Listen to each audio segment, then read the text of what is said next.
All right, welcome to this episode of the Farm and Forage podcast. Today we're talking about how we do school at Farm and Forage. I've got our lovely teachers with us, Miss Harper, Miss Miyake, and Miss Pickman. Welcome. And I would like to say that here on campus, we're more often referred to as Miss Stephanie, Miss Candy, and Miss Mary Ellen. Yes. What I want to do is I really want to paint a picture for parents that are out there on really what is it like for a student to go to school at Farm and Forage, number one. And then number two, what is it like to be a teacher here? It's very different what we do. And so I just wanted to kind of dive into it. So when y'all are talking to friends and family and they say, because all of you have made a shift, I think you started August 1st was your first day at Farm and Forage officially. And now we're in December. So your family's probably asked you multiple times, or your friends, especially your former coworkers, like, what is it like at this new place? I want to start with Miss Miyake. What do you... And I know I started last time. How do you start with me? What do you say to people when they ask you that?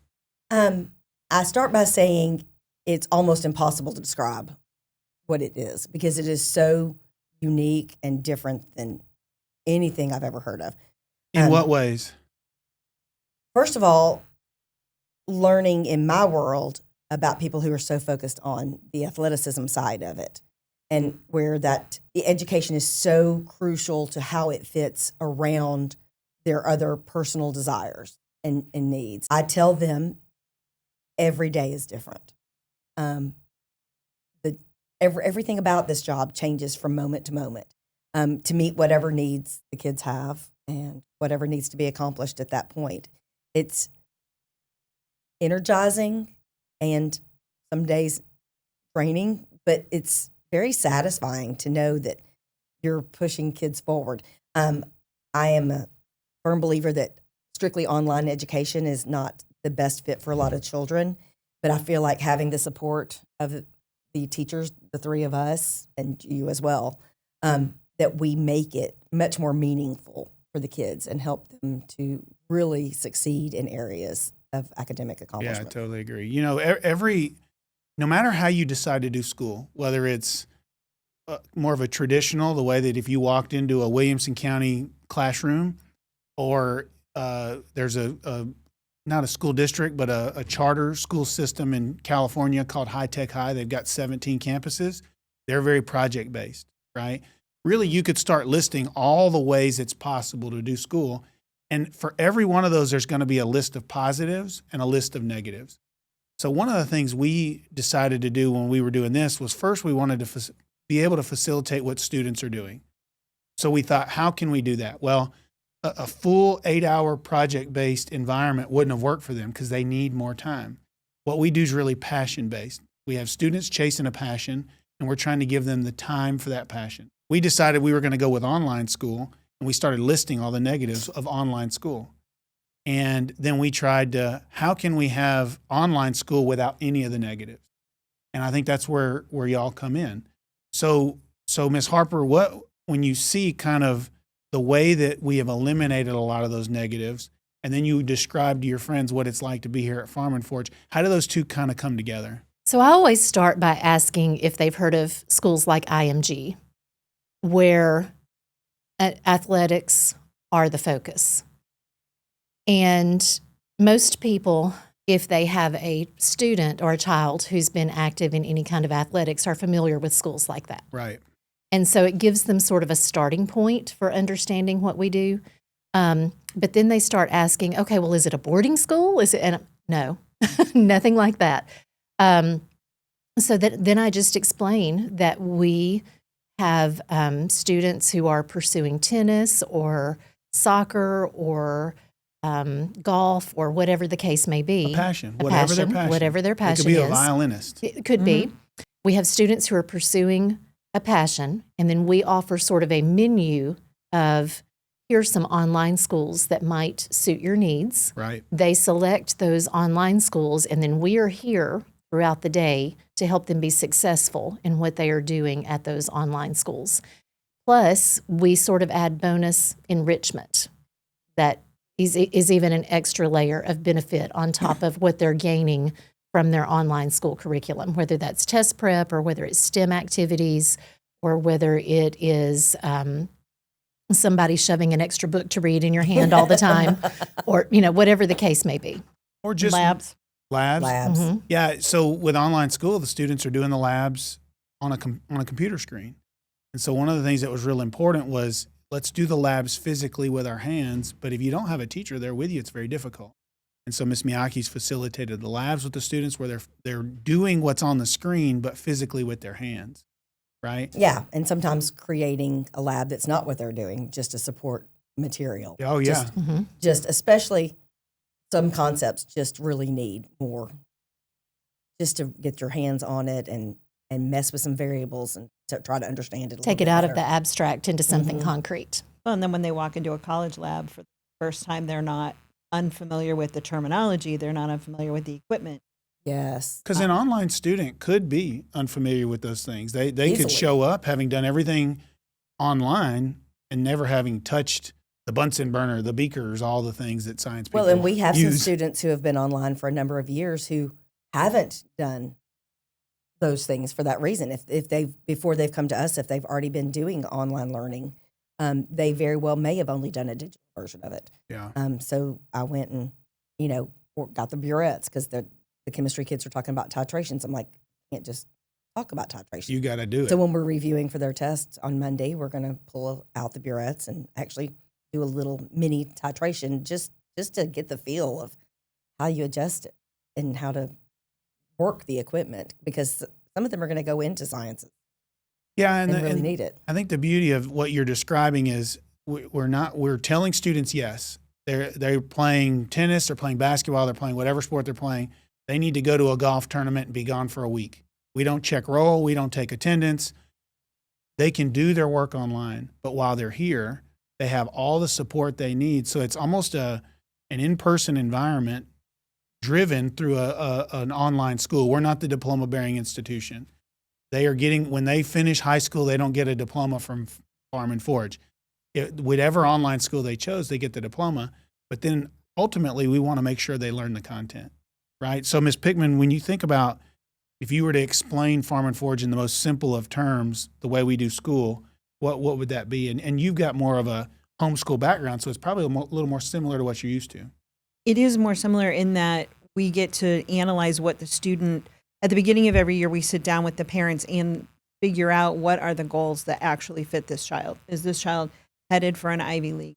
Child headed for a state school because they have a D1 dream that really can't be fulfilled anywhere else? What does this child need us to facilitate for them? What sets a reasonable set of goals? How do we meet them? What are they passionate about? Do they want to learn video editing? Do they want to learn drones? Do they want to, what else drives them that makes them interested in what they want to do that we can facilitate? And then we aim everything toward helping that child achieve what they're passionate about. Yeah, I totally agree. It really is about what is the end, beginning with the end in mind. Where do they want to be when they graduate high school? And then we back into how do we get you there, right? So when you think about passion-based, when I'm saying passion-based, and then you watch the students and then how that affects what they do on a day-to-day at school, what does that mean to you, Ms. Harper, when I say that? So we have some students who are definitely passionate about athletics in one way or another. But what's been really cool about this experience is because of some of the things that we offer, they've been able to discover that they have other passions. Yeah. So I can think of a couple right now who, one of them is heavily involved in track, one of them is heavily involved in tennis, but boy, do they love some 3D printing and some 3D print designing. And before the school year started, they had no idea that that was a thing, Right. that they would get really excited about. And so that opens up a whole nother path for their futures. Yeah, I totally agree. So, and in the future, when we have our full-fledged STEM lab, it's going to really be fun to see that happen because we're really trying to expose elementary kids to everything, start drilling in deeper with the middle school kids, and then in high school, take it and we're going to have a coding director, we're going to have a STEM lab coordinator so that we can take students into some of those STEM and science and some of the things that schools don't typically teach or focus in, and us really dive deep with them in a meaningful way so that they walk away with certifications. It's not just doing a STEM rotation for an hour a week. It's legitimate STEM. Well, and sorry. Oh, I was going to mention how he was wanting the kids to have, with the drones, to go in over the course of the next FAA several years 107 certification to get their yeah. certification. I was just going to. The flexibility of our school day allows for a little bit more of that. When you are in a traditional school setting, your day is run by the bell schedule. Right. And so you may have a club time scheduled into your day, sorry, where you can explore something that you're interested in. But with online learning, where the student is driving the pace, if they are able to finish what they need to do academically for their online curriculum during the week, then that gives us extra time to explore Yes. with them. And that's one of the additional benefits of our schedule. Throwing in some of that, what High Tech High would do, throwing in some of that project based when we have the time. So speaking of time and schedule, what is a typical day, Ms. Pickman, if I'm a 14-year-old student at Farm and Forge, what's that look like for me? It depends on your current schedule. You're starting tennis, or you're starting at the barn, or you're starting with human performance. You get your workout at human performance, or you get your tennis time in, and then you will change buildings and change your activity. And we focus on supporting you. What happens with the teachers in the background is depending on who needs what kind of support, because some schooling is done in building A and some schooling is done at the barn, and eventually it will also be at building B. We navigate which teacher needs to be at which facility for which students during this block of school, but everyone's running on a different schedule, which allows the smaller students and smaller groups of students to work with us as they have need. Yeah, and I think what you're speaking to is really personalization. To ask, what does the day look like? Well, when parents ask me that, I say, well, which student are you talking about? Because every one of them's a little different. Would y'all agree? Mhm. Absolutely.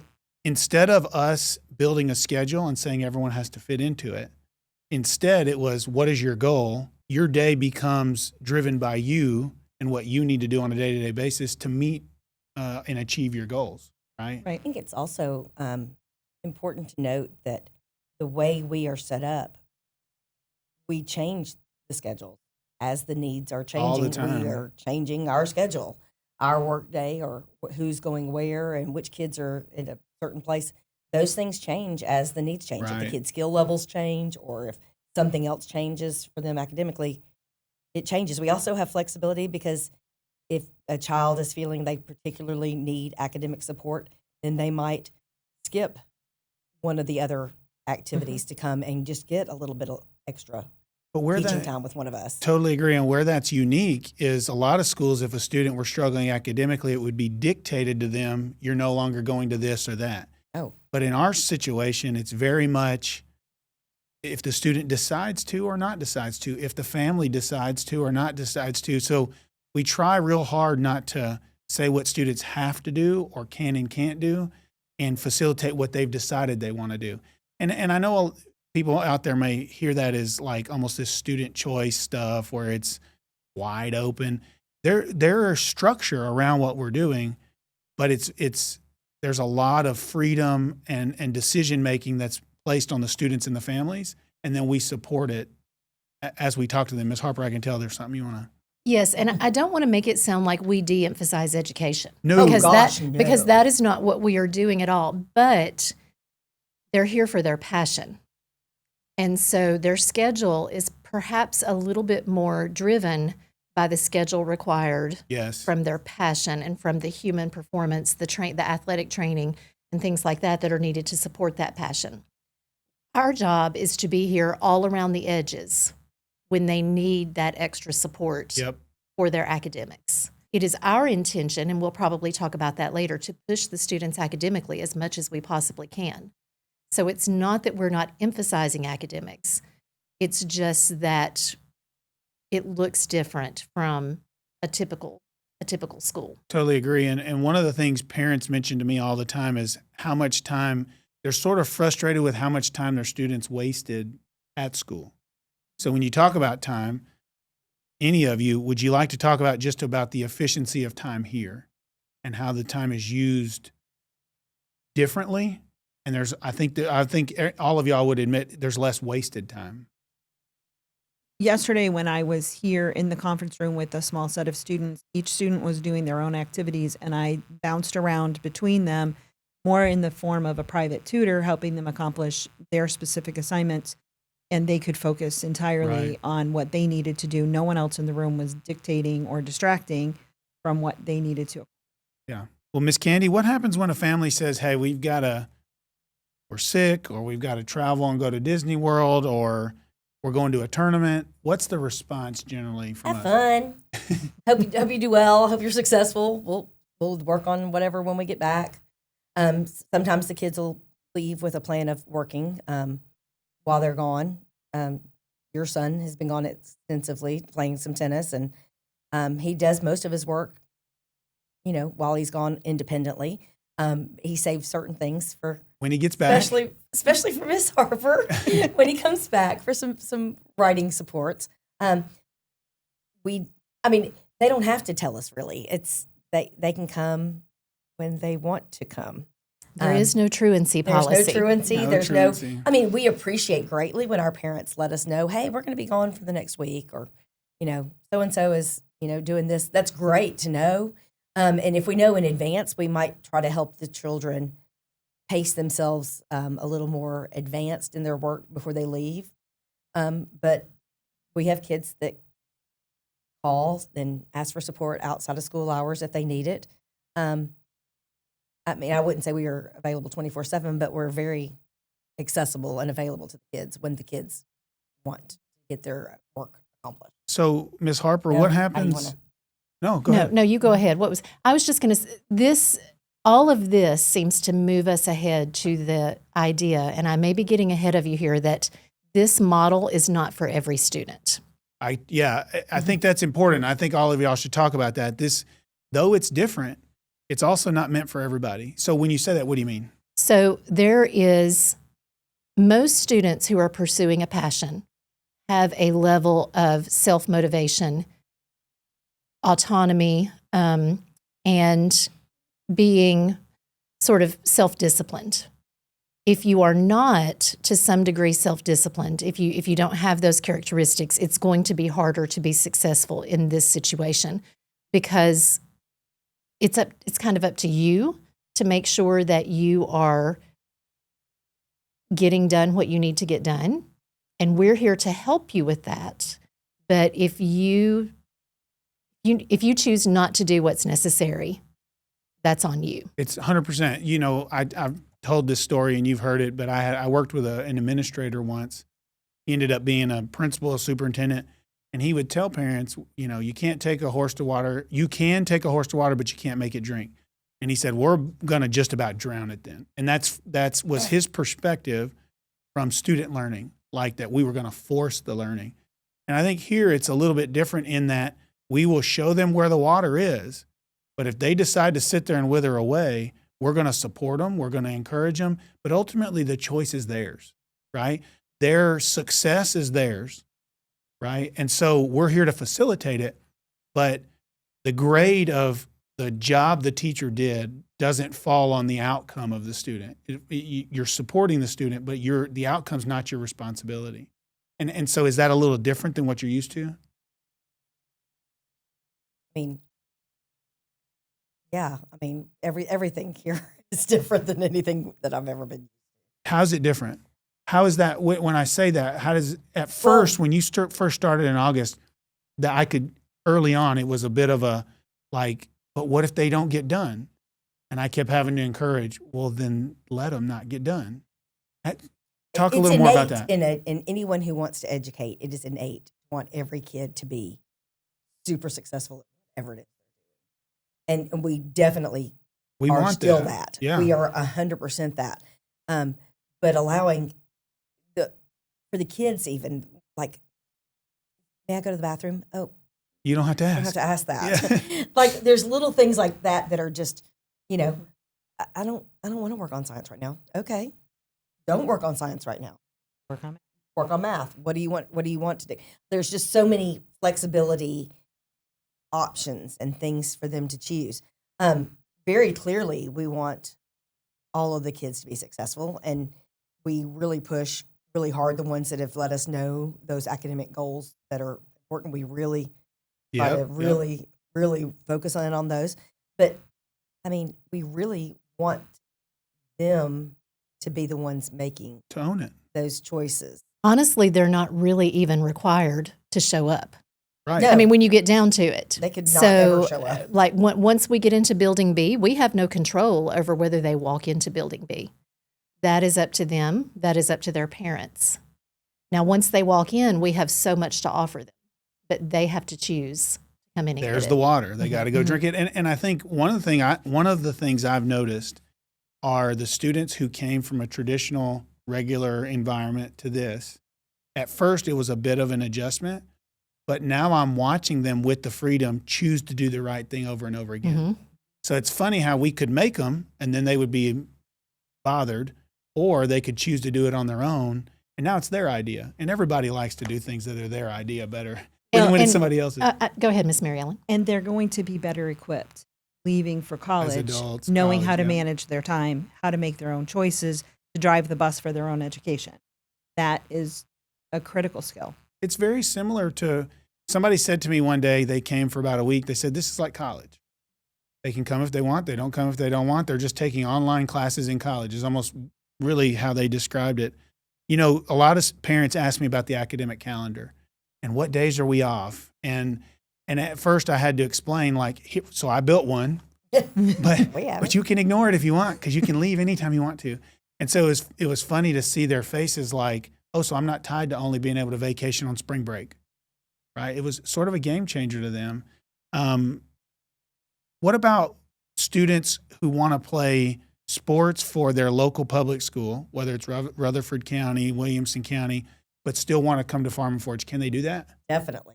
And we have several who do, including state champion in girls golf recently. Golfers, soccer players, Yes. basketball players, 100% in Tennessee. If they're an online student, we've got our online schools are accredited with the state of Tennessee. And so they're considered Category 3 schools. Because they're Category 3 schools, the students can play sports at the local public school, which is important to a lot of our parents. And another thing that came up with that, with us becoming a Category 3, was do they still qualify for the Hope Scholarship? Yep. And they do. They do, yeah. And you have some experience to bring to the table to provide the opportunity for national merit. Yeah, I mean, and it goes back to kind of what level each student's desire is. And do they decide they want to go to a selective college or university? Or do they want to go to a state school? Do they want to go to a junior college? There's nothing wrong with any of those. Whatever their desire is, we're going to help back in to get them to that. So for students that come to us and say, I want to go to a selective college or university, whether it's Vanderbilt, Yale, Harvard, any of those, one of the most effective ways to help get them there is helping them to become a national merit semifinalist and finalist. There are a lot of other ways, but that doesn't hurt, right?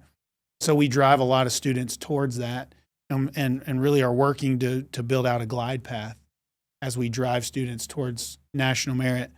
And I think it just speaks to, again, whatever the child and the parents' desire for the child is, we can facilitate. One of the things we did is we facilitated a conversation with some of the admissions folks at one of the selective or colleges or universities. I won't say which one. Everybody would recognize it if I said. And we explained the entire model to the admissions director. And when we got done, they said, because we wanted to make sure that we weren't having a disadvantage for our students. And they basically said, yeah, it's not a disadvantage. They're actually at an advantage. And so I think that the difficulty for parents and some of the students we have that join us is they view the traditional model as almost a guarantee, and this is a risk, right? And so, but y'all took a risk coming here even as teachers. And I think one of the interesting things is you stepped off into that risk. And now when you talk to your friends, what do you say about how you feel about how it's going here? Well, life is a risk. I mean, everything in life, homeschooling my 4 kids was a risk, but it turned out marvelous. Yeah. They went to college for free. Being at Farm and Forge is amazing. But I think you also like it enough that you're recruiting some of your friends to join. I absolutely. Which is a good thing, yeah. So when I see my teacher friends who are in a variety of different kind of schools, I almost don't talk about my job too much because I feel bad. Because I've always loved teaching. This is really extra fun teaching. And it does come without so many of the things that they are having to manage in their daily teaching jobs that I almost have this, I don't want to rub it in. I don't want to rub in how much I love it Well, when I'm with them. totally agree with you. But I think on the flip side, there are some legitimate challenges. There are definitely challenges. As an employee, not as a person who would come to Farm and Forge, but as an employee, what would be like the main challenge that you would hit each of your thoughts? I've got something in mind. So while y'all are ruminating, I'll jump in. It's a challenge, but it almost is really fun. So one moment I may be helping a student with third grade English, and the next moment I need to hop over and help another student with AP language or AP world history. And so you have to be prepared. You have to own the content for sure. You have to own the content, 3rd through 12th. 3rd is the youngest that we have right now, and you've got to be able to adapt to it, and you've got to be able to switch gears immediately and switch to something else. But if you like a challenge, it's kind of fun. And not only switching in English, you might be switching over to a whole other content. You might be, depending on what somebody else has got, maybe in social studies. Or Right. in some other. We wear a lot of hats, Yes. You wear a lot of hats. content-wise. And we're growing. Right now, we're one math, science, and English teacher. We're actually hiring another math, science, and English teacher, and then we'll also have our STEM coordinator and our coding coordinator. So as we grow, I think, but we never want to get to a place where, I don't think, where this teacher only does high school. You know, I think that many hats is going to be required probably forever, but there may be somebody that's like the physics person, you know, and when you get into sort of those real high level sciences. So how does ACT and SAT prep fit into all this? We work with each of the students where they are. Stephanie and I coordinate typically the plan for this on this day, this on that day for the students as they are training. Right now, we have one student solely focused on the SAT. Neither of our favorites, but we are seeing her make great progress. Awesome. Yeah. Anything y'all want to say about even the test prep situation? Because as we facilitate students going to college, whether we like it or not, that's part of the situation. We have extra opportunities because our yearly schedule is a little bit different. We haven't talked about that, but we are with our students in June and in August, and that prevents a little bit of the summer slide that we've talked about. But those moments around their regular online curriculum provide us some opportunities to do some additional test prep with everyone. Now, they may not always realize that what we're doing is test prep. We may disguise it as other activities, but it's eventually providing them with skills that will help them perform better on those tests. And just learning disguised as fun. I think we definitely spent a lot of time in August before the online courses started trying to enrich and have them thinking and doing a lot of things that they didn't register as learning. Right. We gave them some pretty experiences along the way. That's right. And part of the reason we were able to do that is because some of the online schools we partner with don't start till September. Our teachers start in August, so we had a full month really to get to know the students, get them working together, do a lot of different projects. And then the online school year will end in May, but our teachers stayed through June. So now we get to do a lot of some of the assessing that we're doing. But a typical teacher listening's hearing like a benchmark assessment. They're like, oh my gosh, a benchmark assessment. What we're running is meaningful checks of learning. And so can y'all explain what I mean by meaningful checks of learning? The opportunity to go back and fill the gaps, we actually have the time to identify what each student perhaps didn't fully master and make sure that they get that moving forward so that the next time they see it in a circular curriculum, they're not lost. And we're not filling the gap so they can take a state test. We're filling the gap so that when they go to the next class, they're not behind and can't learn the new thing because they didn't learn the old thing. I always say students learning kind of looks like a piece of Swiss cheese with holes in it, right? And so what we're using our benchmark assessing for is to identify those holes and then fill them so that when they go to the next class, there's no holes. Well, and I think it's important to mention when we say benchmark testing, and I do not want this to sound critical of public schools, because we've got public schools that are doing amazing things around us, and incredible public school teachers who work so hard and deserve all the respect. But public education right now is somewhat dominated by the standardized test. I don't think anybody would deny that. And because of that, you're doing practice tests and benchmark testing almost as much as you are doing anything else in the classroom. And it all becomes about how much is my student improving towards that next benchmark that I'm going to test. And what we're doing is not dominated by the standardized test. And we're not even giving our benchmarks before Christmas break, at the beginning of the year, before we have time to do some remediation in June. So these things don't pop up very often to consume instruction. Yeah, we had a lot of conversation about how many of these do we even want to do a year, because you don't want to overdo it, but you also want to know what they know. And what a benchmark should do is tell you what they don't know so you can fill it. But what benchmarks have become is more almost a grade of the teacher on a week-to-week, month-to-month basis. So we're really trying to use the benchmark for what it should be used for. Now, I think our benchmark's also different than what most schools would use, and we did some testing of stuff that was nationally normed that people would probably recognize. But do y'all want to talk a little bit about what our benchmark looks like? I can start with it, but you probably are the ahead, most profound at doing it. We, heavily led by Robert, have created, comparing to the nationally normed thing that we tested at the beginning of the year, created AI-generated different types of assessments to help us to determine what they know and what they need help filling in. And we have found our results on the assessments that Robert created are giving us better information than just the norm reference. So when you say better information, what did the ones that you used to use not give that these do? I feel like the ones that we have created give more specific points to work on instead of just a general category. It hones in on spotting those holes, the specific skills Yep. that need to be, reiterated to a child, maybe in a different way, but instead of just saying a general category of weakness. Yeah, but really what we were trying to do is build something that told us what they do know, what they don't know, and then how, some of the times, how to do it. How to remediate it. I mean, we even got to a point where we were telling it, Miss Harper and I, what equipment we had here and what activities could we use to fill these that were fun, that weren't, maybe using a CNC router instead of just sitting on a piece of paper and drawing a coordinate plane. So to me, the AI assessment drives towards the subject they're in now and what did they learn and what didn't they, compared to what they should have learned.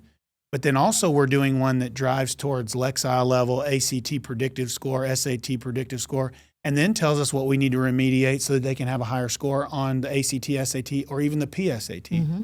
It's amazing to me, though, how well the AI is doing this with our instruction. Just AI, I was going to just mention that AI is, in general, using it for a tool for us, but also teaching the children to use it appropriately as a tool, because they're a generation that's going to grow up in some capacity using AI tools. And so we do spend some time helping them, guide them to appropriate ways to use it for brain development and for growth, as opposed to ways of misusing it. Yeah, yeah. I mean, we do guide and really you spend want them some to time learn. trying to, teach is another tool in their belt, not something that's a crutch. Yeah, makes total sense. I think some people are trying to use AI to actually be the teacher. And I personally don't think there's, my dad was a superintendent, and he used to always say, if you can buy all these programs, you can spend all this money, you can get consultants, you can do all these things. But if you just want to fix all of it, just hire a good teacher. And he said, I get a good teacher and I don't have to do any of that, right? And for me, I don't know that you'll ever replace, there are people trying, I don't know that you'll ever replace the actual human for so many reasons. So I think what we're trying to do is use the AI to make us better Yeah. Mm-hmm. instead of completely replace. and then still have the efficiency of time where they're not there 8 hours a day in class. They might be there 2 or 3 hours a day, just like some others are doing. What is it? What can students that don't play tennis come here to school? Sure. We have several, and I expect we'll be getting more. And so what if a parent is interested, what type of student would be successful here? I think a student that can manage time or is willing to learn how to manage time. They might not be amazing at it right now. We do work differently with the younger set than we do with the older set. With the older set, we allow a lot more independence. With the younger set, we are more likely to track them down and help them remember what they need to accomplish 100%. today. It's definitely a sliding scale. Yeah, and it's not always just older to younger. There's just some children respond better when they have a little bit more of a nudge to remind them of where they are pacing. And that varies, and it might lead into one of your other questions with what online platforms they've chosen. Is Well, why don't you just talk about we can really support any online platform, but do you want to talk about the ones that we have our students, really the majority are in? Yeah, so the majority of our children do ICL, and we have a benefit. We can support kids in any content and any platforms, and we have maybe 8 different. We've got things. students in ICL. We have students in ICL. We have them in Tennessee and Oklahoma Connections. We have them in Liberty University. Yeah, we have several different things. The ICL is unique compared to the others in that ICL has given the 4 of us access to all of their curriculum, all of their pacing, all of their instructional materials. It's easier for y'all to monitor and help. It's super easy to monitor. We can see exactly what the kids have completed and not completed without going in and saying, "Hi, pull up your computer and let me see what's going on." We actually can go in and log in and see all of that information. And it also is a little helpful. So I can speak to myself more than these ladies. I came in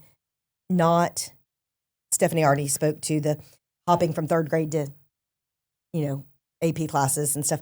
I am less adept in that hopping. And so for me, ICL gave me a perfect opportunity to study the week ahead what was coming up in any class I wanted, just to have in my mind, okay, so this week we're going to, stoichiometry. I need to be, refreshed on that. And then, this little group over here, they're going to be doing something with abiotic and biotic. Just kind of gave me a leg up. At the same time, I have a chemistry student who's not in the ICL program, and so I don't know always, and we just sit down and figure it out together. But ICL lets me prep a little bit more on the front end, right? And it really, for the kids that aren't as skilled at pacing themselves really, really super well yet, it gives us a good viewpoint and be like, "Hey, I see that you haven't, done X, Y, Z. Why don't we go work on that and get that off your list first, and then we'll move on to something It's also else." really easy for us to see teacher feedback. We can see the teacher feedback that they get with their rubrics. We can see their messaging between them and their teachers, their online teachers, and that provides a level of it's just something that's actually really beneficial that I didn't realize would be so beneficial until we got into it. Yeah, and we've got a partnership with ICL, an official partnership. We're also adding a second partnership with Dwight Global. So our students are getting some access to online schools in an environment that I think is really beneficial. The partnership really facilitates exactly what y'all are describing. And I have to say, the people at ICL, we've added Dwight, but we don't. That'll be for next year. People at ICL have been fantastic. They're Incredible. Amazing. Yeah. Absolutely amazing. I have an off task. Yeah, shoot. A little delineation. When I was first starting here, I was of the belief that, oh my gosh, no, every kid needs to be in ICL. They should all be doing the same thing. I remember us having that conversation. I mean, why wouldn't we want to all be doing this where we can see it and do it?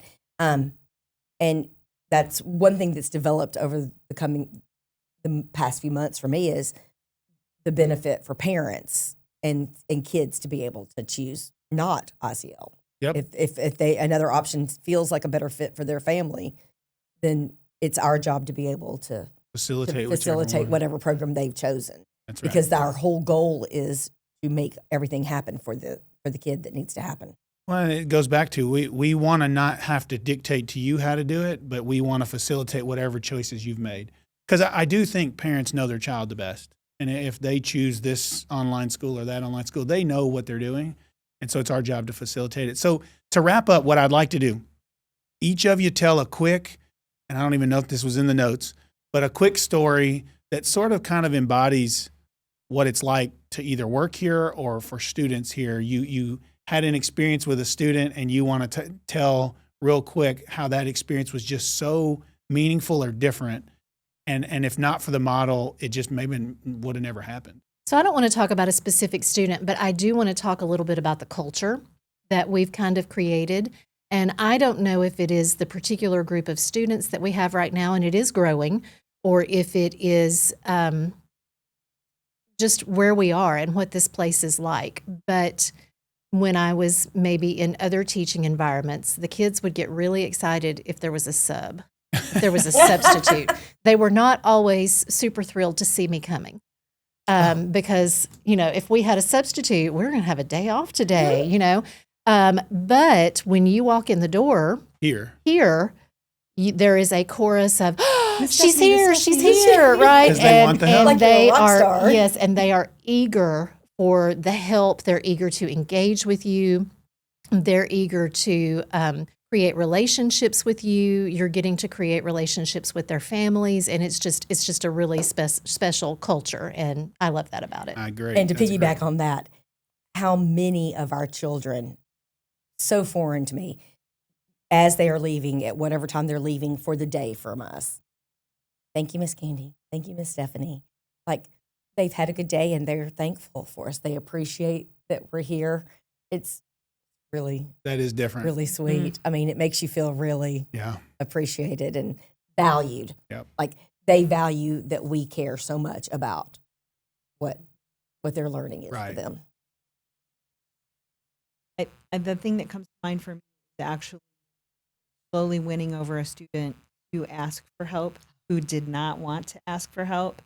And you can walk by and you're like, hey, can I help you with? And they're like, no, I got it. No, I got it. And you can see online, maybe they don't really got it, but they aren't ready to say, I need help. Right. And then 2 weeks ago or last week, one of those students been slowly kind of not stiff arming me quite much. Warming up to you. Warming up, like you're holding out bird food, like, come on. As opposed to just walking over like you would in a normal classroom setting and saying, I see this is not going well and we need to. Right. But for the student to then ask for help means they're listening. Yep. It means I'm not shoving it at them. It means they're pulling. And when they start pulling, they will start learning something that sticks with them. Yeah. And that is a life-changing moment for them. And it was a blessing. I love it. I love it. I'll say for me, the main one was first day we had school, and one of the moms walked upstairs to pick their child up, and it was 5:00. Like we're here a little later than a regular school is, and but we start a little later, Mm-hmm. and the child was working on whatever they were working on, and mom walks up the stairs, opens the door, and the child looks and sees mom and says, "Oh man," and the mom looks at me and says, "That's the first time they've ever been sad that I'm here to pick them up to leave school." And I thought to myself that's how it should be, right?